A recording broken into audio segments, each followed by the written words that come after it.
Bom dia meus caros. Eu não sei se a bateria vai aguentar até o final, então caso essa gravação se interrompa misteriosamente, e aí normalmente eu publico do jeito que tá, é porque a bateria acabou, tá? René de Paula Júnior falando, me acompanha até o trânsito, e aliás, até o trânsito não, até o trabalho. A pauta é essa daqui, não sei se vocês conseguem ver, esse daqui é o Estadão.edu, que tem uma matéria chamada Devs no Poder. E aí tem até uma matéria bacana aqui, ó, mostrando o pessoal do Magic Cup ganhando um monte de prêmios, Sonino. Fiquei feliz. Fiquei feliz, é engraçado por uma razão. Não porque eu seja dev, na verdade, no meu tempo, eu sou do tempo em que desenvolvimento significava alguma coisa ligada a progresso, não necessariamente ligada a software, né? Pelo menos no vocabulário do cidadão comum, né? Eu não sou dev, eu não sou técnico, minha formação não é essa, eu fiz comunicação e tal. Mas de qualquer maneira, uma questão que me interessa muitíssimo é o desenvolvimento naquele sentido que eu falei inicialmente, o desenvolvimento no sentido de avanço, de inovação, de progresso, né? De melhoria, esse desenvolvimento. Quando eu nasci numa época em que o Brasil estava começando a ser chamado de país em desenvolvimento, não era um país desenvolvido ainda, estava saindo da questão do terceiro mundo, então esse países em desenvolvimento, esse gerúndio, né, a gente está se desenvolvendo. Mas eu gosto dessa história aqui pelo seguinte: se você olhar para trás e ver as últimas coisas que eu andei publicando por aí, às vezes um pouco melancólicas, às vezes um pouco provocativas demais, talvez, eu dou a mão à palmatória, talvez por ver muito destaque sendo dado a questões que não são tão relevantes, né? Sei lá, você pega um caderno de informática, nem sei se existe ainda, mas você pega o caderno Link do Estadão e tal, parece que o digital é só social media, parece que o digital é só compra coletiva, né? Parece que o digital é só smartphone. Aí você vai nos eventos, parece que digital também é só marketing digital. Você fala, cara, na boa, né? Tudo bem que esse é um país de publicitários em que os grandes heróis nacionais é quem ganha leão em Cannes e tal. Tudo bem que a gente tem essa distorção inexplicável. Mas a gente é um país cuja maior riqueza, e esse é um tema que eu insisto, a nossa maior riqueza são problemas. A gente tem muito problema para resolver.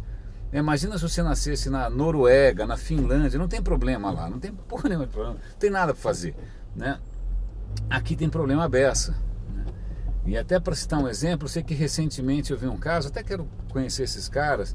Os caras, acho que são de Ribeirão, eles criaram uma solução para o transporte público. Acho que é um app que para quem é deficiente visual e quer pegar um ônibus, é uma coisa bacana. O pessoal chama Grupo Criar, Sérgio, acho que é o nome do cara, e parece que isso está se espalhando por outras cidades do interior. A coisa é bastante inclusiva, é bastante interessante do ponto de vista social, e as empresas de ônibus já estão, de uma maneira ou de outra, incrementando seus sistemas, usando geolocalização. As APIs do Google permitem um monte de coisa.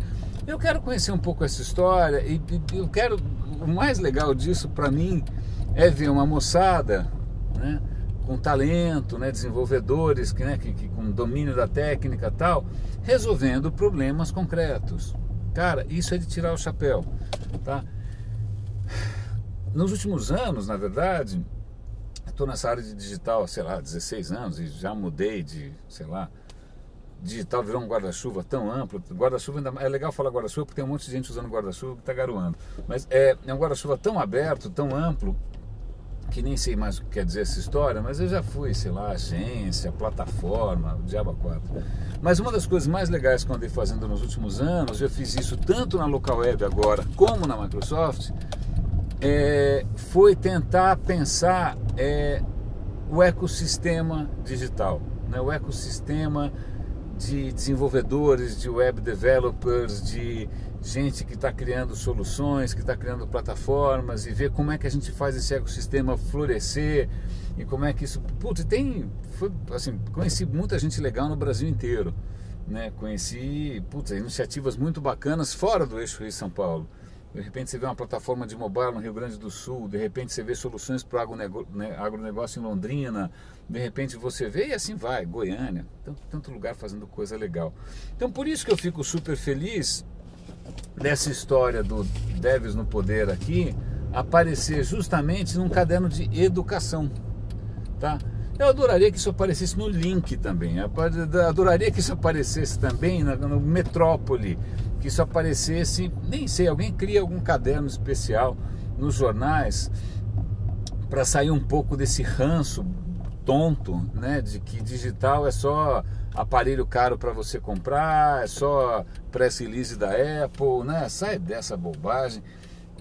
E vamos dar destaque para quem, puxa vida, de repente está fazendo um puta trabalho legal, um puta trabalho bacana, ou pelo menos está bem intencionado, está querendo fazer diferença, e merece oportunidade, né? Merece ter visibilidade, merece ter portas abertas, merece descobrir novos parceiros, tal.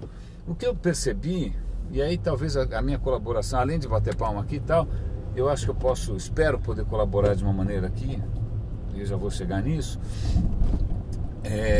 Em outras situações eu já pude colaborar de maneira melhor, dando mais visibilidade, aumentando o networking do cara, eventualmente dando recurso para o cara fazer alguma coisa acontecer. Hoje não é exatamente meu papel, eu estou numa agência, mas uma dica que eu posso dar, como eu conversei nos últimos anos com milhares de pessoas no Brasil inteiro, é o seguinte: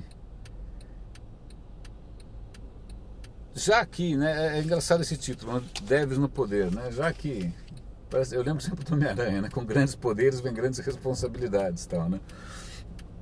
O que acontece, quem hoje, né, está investindo nessa carreira, que em princípio vai te dar poderes, né, porque você vai dominar a técnica, você vai poder fazer coisas acontecerem e tal, eu acho que mais do que nunca é importante aumentar um pouco o horizonte da cabeça de quem vai para essa área, tá?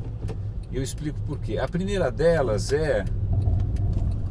e aí talvez eu esteja citando alguém, talvez não, talvez eu esteja inventando essa história, mas o técnico não pode ser o cara que resolve problemas ou que dá a solução para uma pergunta, né? Se você só faz isso, isso é um pouco pobre, tá? Eu acho que o que faz diferença é quando o desenvolvedor, o técnico, ele formula a pergunta, ou ele aprende a reconhecer um problema, né? Ou definir qual é o problema, né? Se o problema já chega feito, é que nem a agência, né? Chega o briefing, aí você tem que fazer uma coisa em cima do briefing. Mas se o briefing for uma bobagem, sai uma bobagem, tá? Em desenvolvimento, isso eu acho que, como nem sempre tem briefing, né? Mas sei lá, o cara é um empreendedor, o cara, ele quer fazer diferença, ele quer, sei lá, quer deixar algum tipo de legado, ou quer melhorar a sua comunidade e tal. O impacto disso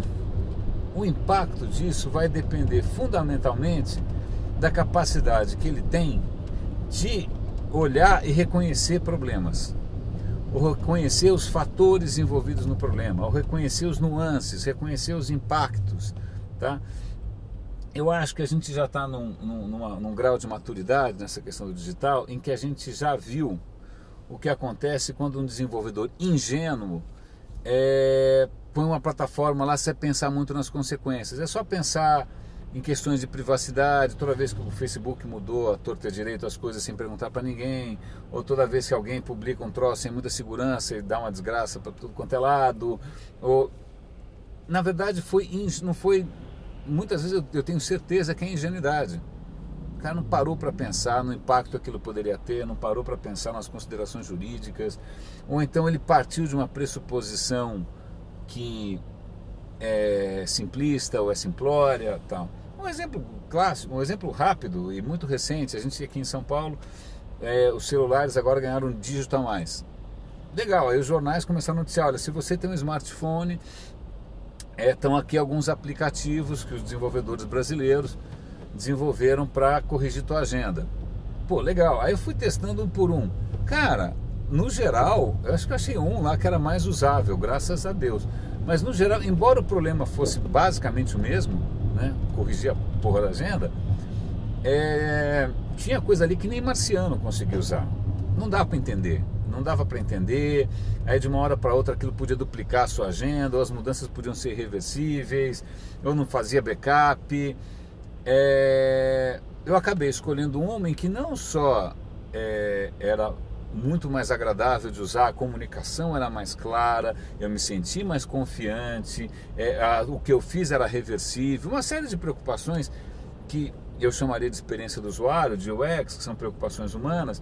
Foi isso que me fez escolher, tá? Mesmo que tecnicamente eu não sei qual delas era melhor, de repente uma ali consome menos memória, mas dane-se, porque não dá para usar, né? Então, estou dando um exemplo rápido para mostrar como, diante de um problema urgente, né, porque isso foi urgente, impactava milhões de pessoas, desenvolvedores criaram coisas que, cara, morreram na praia, simplesmente porque, não porque ele não dominasse a parte técnica, mas porque faltou talvez um pouco mais de bagagem, tá?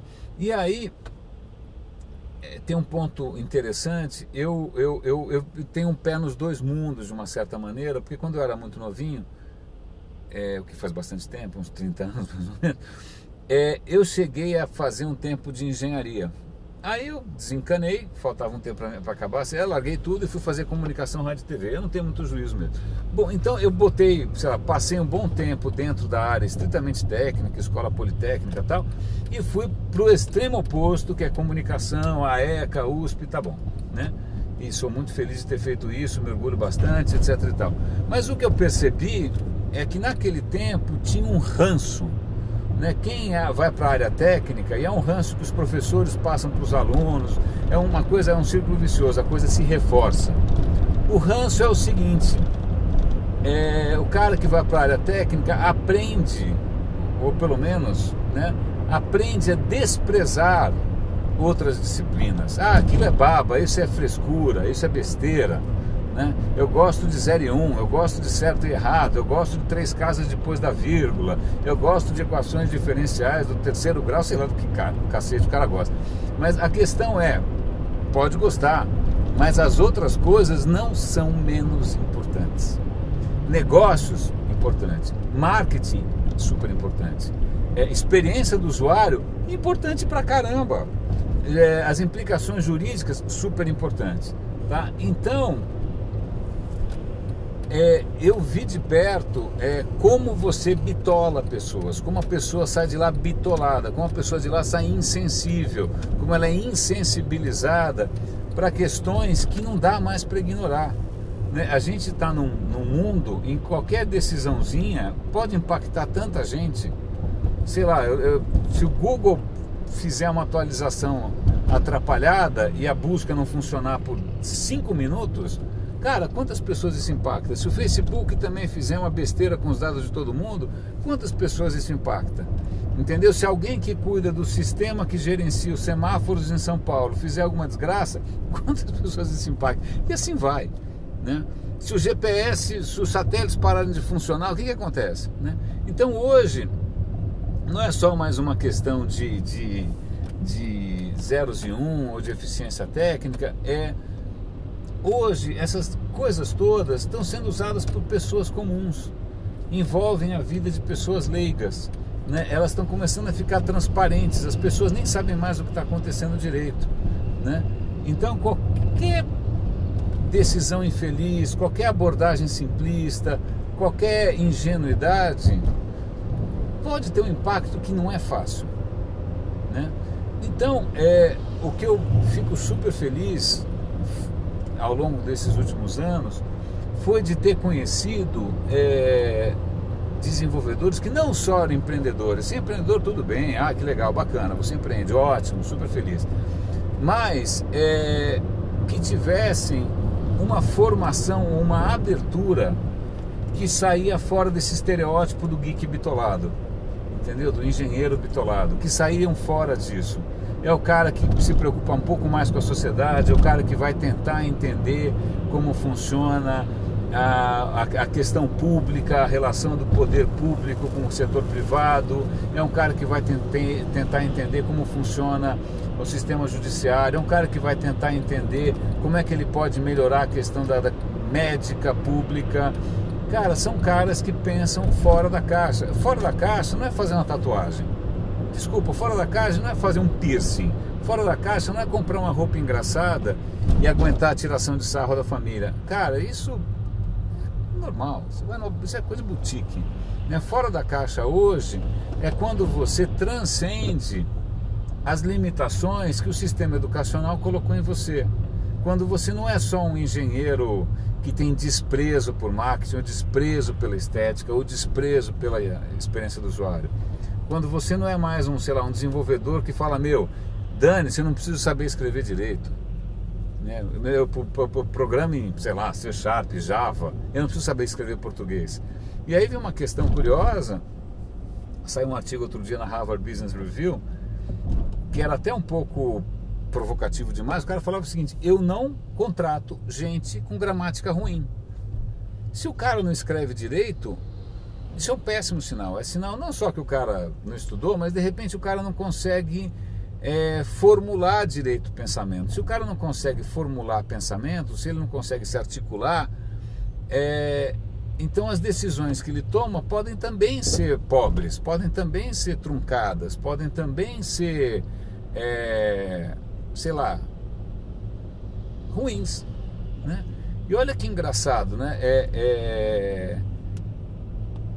É uma mudança e tanto, né? Eu lembro do tempo, engenheiro não precisa saber escrever, engenheiro tem eu faço exatas, eu não estou nem aí para história, né? Eu não gosto de história, eu não gosto de biologia. Porra, hoje acho que a notícia que mais me animou lendo eu estava lendo os meus feeds, né, no meu tablet, pelo Pulse, que é um software bem bacana. E uma notícia que me animou a beça foi ver a Panasonic. O que a Panasonic faz? Me conta, diz aí você. Tá bom, minha TV é Panasonic, o que mais?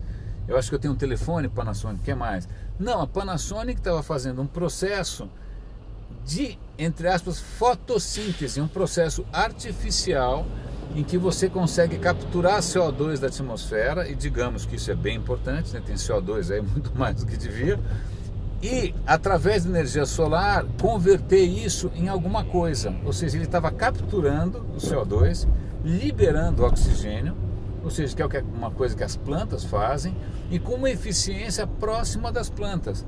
Cara, você tem ideia do que isso quer dizer? Né? Se os caras efetivamente conseguirem uma solução barata e simples de capturar CO2, cara, isso reverte o aquecimento global. Assim, é nesse patamar. Agora, o que acontece? Os engenheiros da Panasonic não só foram estudar outras coisas, bioquímicas, que diabo que o cara foi estudar, mas ele também foi escolher um bom problema para resolver, né? E essa não é uma questão neutra, né? Eu tive recentemente, devo ter comentado já aqui, em dezembro do ano passado eu fui para a Singularity University, lá na Califórnia, num campus da NASA, legal, então. Vamos visitar empresas que estão usando tecnologias de ponta. Então era um pessoal que estava programando, sabe o quê? Sabe que código que os caras estão programando? DNA. Os caras pegavam lá a bactéria na verdade tem lá um código genético, o cara pega lá, hackeia o código genético e fala: bactéria, ao invés de você fazer fermento de pão, você vai fazer alguma outra coisa. Vamos pensar, por exemplo, biodiesel, né? Então, o cara consegue hackear, reprogramar uma bactéria para produzir o que você quiser. Aí eu fui lá visitar uma instalação maravilhosa. Eles têm até uma parceria, chama Amires, eles têm até uma parceria aqui em Campinas, tá vendo? E eu falei: que legal, cara, vocês vão resolver o problema do combustível então? Aí ele falou: não, na verdade isso não dá muito dinheiro, porque o petróleo ainda é barato, então a gente está usando essa tecnologia para fazer matéria-prima para cosmético caro. Eu falei: mas que troço frustrante, né? O cara vai usar uma tecnologia de ponta para deixar a perua mais bonita? Né? Tá. Ou seja, o cara domina a tecnologia, mas escolheu um problema bizarro, né? E aí você né? Se você conseguisse, vamos imaginar que você aprende nas suas aulas de programação lá como reprogramar bactérias. O que você vai produzir o que? Me conta. Cara, tem 500 coisas, né? Isso não é animador, cara? Eu, se fosse hoje, é que não é minha praia, acho que eu continuo me considerando um cara de comunicação, né? Embora eu esteja até o nariz, né, envolvido em questões de tecnologia e tal. Mas,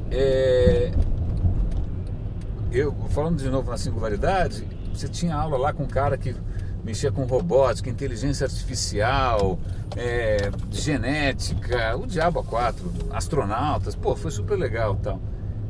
Praticamente ninguém, teve uma coisa muito bacana de digital, que era um projeto do Google ligado à saúde mundial, maravilhoso, mas de resto a coisa mais provocativa é assim: hoje nós seremos capazes de reprogramar DNA.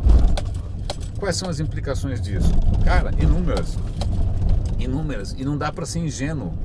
Não dá para você pegar, imagina, um cara que é bitolado, se o cara for bitolado e for mexer em DNA como ele mexe com JavaScript ou com PHP, vai ter um mané produzindo um super vírus na garagem de brincadeira. E um vírus, não um vírus cavalo de Troia, né? Ou vai ter algum mané que vai conseguir mudar o DNA para as pessoas serem imortais, mas ele vai vender isso para a máfia russa. Ou vai ter um moleque que vai, sei lá o que os caras vão fazer, entendeu? Ou seja, cada vez mais quem tem o poder técnico na mão começa a ter a ter diante de si um horizonte de problemas, de impacto, de transformação que é colossal e super acessível, né? Então, o trânsito estava ótimo, curioso, né? As aulas voltaram, mas o trânsito, até que, pelo menos para vir para cá, para Cuba, foi tranquilinho. Então, tudo isso para colocar um ponto que é o seguinte, tá? E é legal estar podendo falar com um pouco mais de otimismo, porque eu estava meio bodeado essa história. Toda vez que você abre o jornal, é o Facebook, é a social media, porra, meu, que coisa mais chata, não tem mais nada para fazer, não é? Tanto problema para resolver. Eu moro numa cidade com tanta coisa passível, né, e merecedora de melhoria. Então, quando eu vi hoje essas notícias, né, de repente uma Panasonic fazendo fotossíntese, os garotos brasileiros fazendo bonito na Imagine Cup com plataformas para isso e para aquilo, esses garotos de São Carlos melhorando a qualidade de vida no transporte público de cidades que, pô, não é São Paulo, não é Rio de Janeiro, pô, são cidades do interior de São Paulo. De repente Curitiba talvez de repente entra nessa, tal. E aí é muito interessante, porque pensa, embora o projeto use smartphones e GPS e APIs e software as a service e o diabo 4, na verdade não é você não vai falar que isso é um problema de digital, isso é um problema de sei lá do que. Fala aí, que área da prefeitura que cuida disso? Transportes? Saúde? Nem sei. Mas é gênio. Aliás, eu perdi contato, eu preciso retomar contato, que se chamava Daniel, menino. Era um rapaz que trabalhava na Previdência, acho que até em Brasília, se eu não me engano. E ele começou a contar para mim, muito por cima, todo um processo de reorganização dos processos, da metodologia de trabalho, incluindo gamificação na Previdência, que fez uma verdadeira revolução silenciosa na qualidade, no serviço prestado, na rapidez, na economia, na satisfação do usuário final, tal. Cara, tudo feito internamente por caras que são efetivamente... Isso sim para mim é desenvolvimento, né? Isso sim para mim é desenvolvimento. Isso é desenvolver, né? É escolher um bom problema, escolher um bom foco e conseguir fazer alguma coisa fora da caixa. Meus caros, cheguei. Por acaso eu vou tentar parar na mesma vaga? Talvez sim, não, talvez sim, não. Vou mudar um pouquinho, vamos mudar de vaga? O outro rapaz vai querer aquela vaga? Sim, não, talvez. Aliás, que alguém desenvolva alguma coisa mais legal do que carro. Carro é um mico.